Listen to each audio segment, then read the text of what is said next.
Hi, I am Harshavardhini, currently pursuing my biomedical engineering in Agni College of Technology.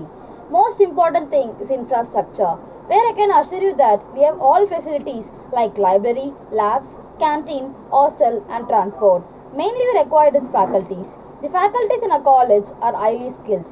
We have 170 plus qualified faculty members, 20 plus qualified PhDs and 40 plus pursuing PhDs. The college mainly focus on placements like 800 hours of campus training, aptitude and communication training. We also benefited through programs like Friends Pride, especially 300 startups for women which inspires and help us to become an entrepreneur.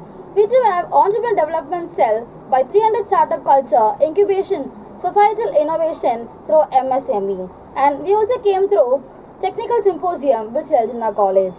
We do have high-tech lab facilities and communication lab which helps us to gain knowledge and to improve our communication skills. And I feel really proud to say that I am an Agnian. Thank you.